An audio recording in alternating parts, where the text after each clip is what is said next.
Now, for my next anime video, I am doing a mid-season recap of DANDADAN. This series is, of course, done by Science Saru, and it is rated TVMA. Now, I am going to be going through spoilers for episodes 2 to 5. Now, with that out of the way, let me go ahead and get into episode 2, and then I'll go down the line. Now, episode 2 starts off very strong when Ken and Momo get back to her grandmother's house.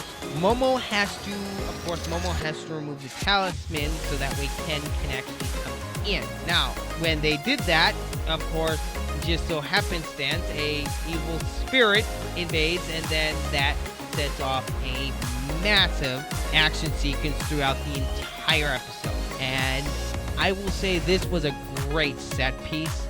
It definitely shows that Science Saru knows what they're doing with action sequences, and the level of quality of the animation continues from episode 1 throughout this entire series so far. Of course, Momo and Ken are able to defeat the giant sumo wrestler type spirit. That's basically what it was. And it was really clever on how Momo was actually able to trick the sumo wrestler by punching her when they were able to get out just outside of the torii gate in the front yard.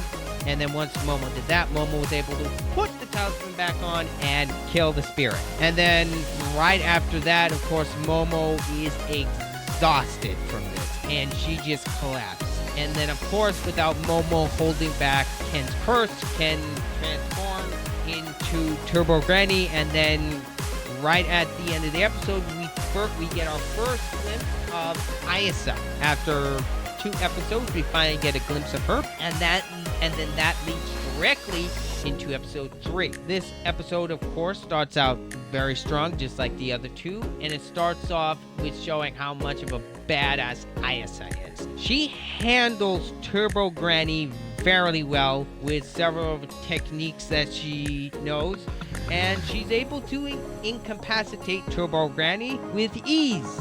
Of course, Turbo Granny lets her pride get the best of her in this episode. And then later on, we see Momo wake up in her bed, and then she starts panicking, of course, because she falls asleep. She knows she needs to make sure that Ken does not transform. But lo and behold, Ayasa put Ken out in a building with a talisman to keep Turbo Granny at bay. But unfortunately, Ken has to go to the bathroom. So when Ken does go to the bathroom, Turbo Granny is able to escape because Momo can't keep her eye on him, and she needs to keep an eye on him. And then Turbo Granny challenges Ken and Momo to a duel to come get Ken's balls from her. And then it leads up to where Ken, and then the rest of the episode is basically Ayasa training Momo and Ken how to deal with Turbo Granny the best that they can. And then the episode ends where Ken and Momo go back to the tunnel where Turbo Granny resides, as well as the other current spirit that is in the tunnel. And then that leads into episode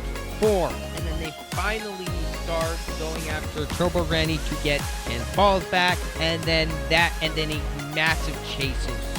Ken is able to use his powers that he gets from Turbo Granny, so basically he's borrowing them. And then there is a train sequence. Well, they were able to subdue Turbo Granny when Momo was able to grab Turbo Granny when she was in Ken. So, but then the giant crab spirit appears, and then a massive chase comes through, and then they get on a train, and then they're able to get the train to go past a gate where, of course, Ayasa is waiting, and they defeat Turbo Granny, and then they are able to get Ken's balls back, supposedly. And then this leads on into episode 5. Ken and Momo have become good friends at this point. They think things do go back to normal, and they're doing school. Hijinks ensue, and then we get introduced into the pink-haired girl named Shitori from the opening. I was wondering when she was going to come in. And of course, she is one of those mean girl types.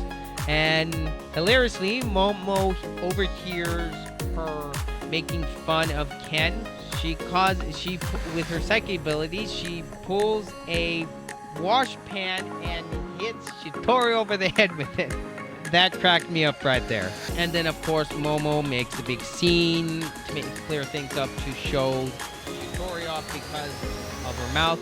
And then Ken and Momo walk back to the grandma's place. Once they get back, they find out that through a series of events that Turbo Granny is actually still alive. She was hiding in Ken and biding her time until her spiritual power can replenish, and then she was planning on killing everyone there. Well, lo and behold, Ayasa found out, and Turbo Granny couldn't help but mouth off and tell everyone her plan. So, and then everyone makes peace and makes a deal that Turbo Granny would give Ken's balls back, and then in return, Turbo Granny would be set free, given her powers back, and Turbo Granny would go back peacefully back to the tunnel. Well, things don't go exactly as planned. It turns out Turbo Granny dropped Ken's balls somewhere. When that revelation hit, I laughed at that part. It's like, of course she did that. Of course, Turbo Granny didn't do this out of malice. It was a complete accident. That's what makes it the more funny. Anyway, and then that's what has happened throughout these last 4 episodes. And I will say, I have highly enjoyed DANDADAN so far. The writing has been great. The animation has been stellar. The music has been fantastic. And I absolutely love the intro and ending themes to this series so far. They are upbeat, catchy, and especially the intro is very creative, and same with the ending. Science Saru has done a fantastic job so far, and I am definitely looking forward to the rest of this series. Anyway, as with my usual mid-season recap, I will not be giving a score for this because I'm saving that for the season finale.